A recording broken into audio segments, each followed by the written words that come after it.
Olá, tudo bem? Hoje então a gente vai conversar um pouquinho sobre alimentação e imunidade. Muito importante, muito pertinente para esse momento que a gente está passando agora. Para começar, trago então uma frase do Hipócrates, 460 a.C. Que teu alimento seja teu remédio e que teu remédio seja teu alimento. A alimentação é a principal fonte de nutrientes para as células. Por meio dela, é possível garantir nutrientes e fitoquímicos específicos para seu funcionamento. A associação entre uma boa alimentação, ingestão suficiente de água, atividade física e qualidade de sono é a chave para fortalecer o nosso sistema imunológico. Uma regra, assim, da nutrição muito importante é a dos 80-20. O que é? A gente tem que priorizar uma alimentação saudável pelo menos 80% do tempo. 80% do tempo, os nossos pratos devem ser coloridos, cheios de alimentos naturais, frutas, verduras, derivados lácteos, ovos, cereais, o famoso descasque mais e desembale menos.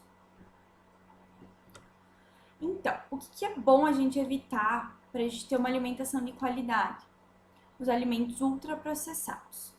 São os alimentos que são criados pela indústria e eles têm excesso de sal, açúcares, gorduras e aditivos como os corantes e conservantes.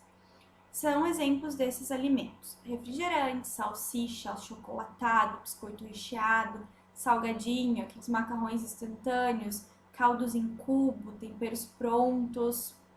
Esses alimentos são bem industrializados mesmo, que a gente sabe. Limitar.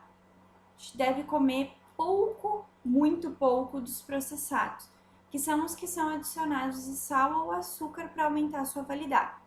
Aquelas conservas industrializadas compradas no mercado, como de pepino, azeitona, ervilhas enlatadas que são preservadas em salmoura, que é aquela misturinha, né?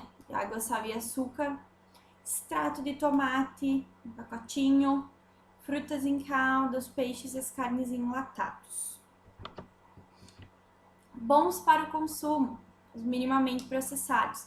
Eles passam por algum processo normalmente físico, como a moagem, limpeza ou congelamento. Não possuem adição de açúcar, nem óleo, nem sal, muito menos de corantes e de conservantes saborizantes. Alguns exemplos: o leite pasteurizado, o iogurte natural, aquele que só tem 3 ingredientes, cereais como arroz, ovos, milho na espiga, as carnes e as leguminosas. A base da nossa alimentação, então, deve ser os alimentos in natura, os obtidos diretamente da natureza. Sementes, legumes, frutas, verduras, raízes, tubérculos. Quanto mais nosso alimento for natural, melhor é. Importantíssimo para a nossa imunidade, a nossa microbiota intestinal. Qual é o papel dela nisso, então? O intestino é o órgão responsável pela absorção tanto de toxinas quanto de nutrientes, e ele contém a maior parte das nossas células de defesa. A microbiota, então, os micro-organismos que moram dentro do nosso intestino, agem fortalecendo todo o nosso sistema imunológico, reconhecendo e informando o corpo sobre a presença dos micro-organismos maléficos, o que desencadeia a resposta imunológica no nosso corpo. Então, os principais micronutrientes para a gente manter essa microbiota saudável: o zinco, encontrado principalmente nos peixes, melhora a absorção de vitaminas, estimula a tireoide, sistema imunológico, faz parte da cicatrização. Magnésio, participa do relaxamento e contração muscular, regulação das enzimas, produção e transporte de energia e produção de proteínas. Selênio, estímulo no sistema endócrino e imunológico. Selênio importantíssimo. 2 castanhas do Pará por dia já suprem a nossa necessidade de selênio. As vitaminas. Vitamina A, gema do ovo, melhora a visão, atua no crescimento e na renovação muscular. Vitamina C, inativa os radicais livres, que causam doenças, participa da formação de colágeno, potencializa o sistema imunológico. Vitaminas do complexo B, então, são 8 vitaminas, presentes principalmente nas carnes e nos verdes escuros, os vegetais. É necessário o consumo de todas pela alimentação. Elas estão envolvidas em praticamente todos os nossos processos metabólicos, funcionamento do corpo, as ligações, as transmissões, a parte neurológica, tudo está ligado com as vitaminas do complexo B. A vitamina E, então, ela é antioxidante também, protege as células contra as lesões dos radicais livres. Os 8 passos para uma alimentação saudável, segundo o Guia Alimentar para a População Brasileira.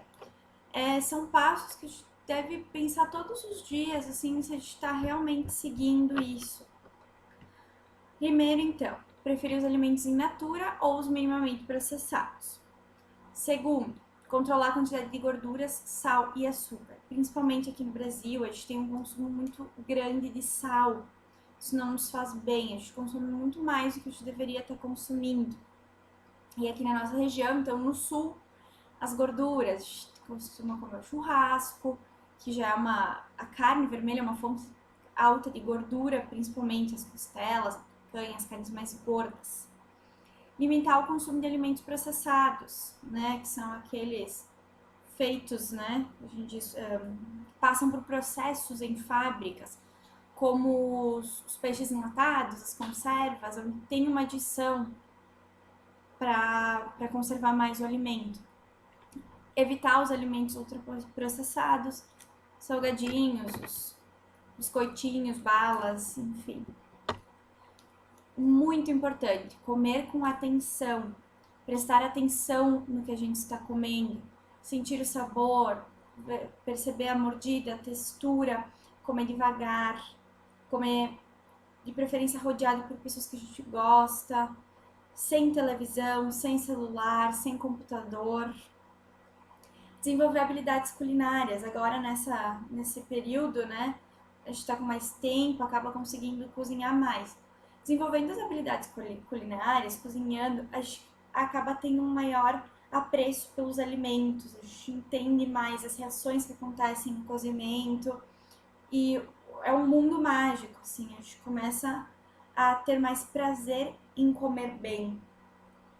Planejar o tempo, criar listas de supermercado, planejar um esboço de um cardápiozinho para a semana, organizar o que tem na geladeira, pensar na regrinha do PVPS, primeiro que vence, primeiro que sai, saber o que a gente tem que estar estragando, que dá para cozinhar antes, se organizar, ter um momento único para comer, para fazer as refeições.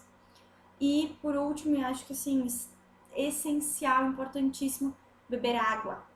Uma pessoa, um adulto, ele deve beber aproximadamente 35 ml por quilo de peso. Ou seja, 2 litros e pouco ali, em média, né? A gente tem que prestar muita atenção. Agora no frio a gente acaba bebendo menos água, o que não é bom, a pele fica seca, o intestino não funciona direito, causa mais azia, mais desconforto abdominal, a pele fica seca. Então, extremamente importante beber água. Então, hoje era isso. Esperamos que vocês tenham gostado bastante. No nosso e-book tem várias informações, tudo detalhadinho para vocês. Ficamos felizes. Obrigada!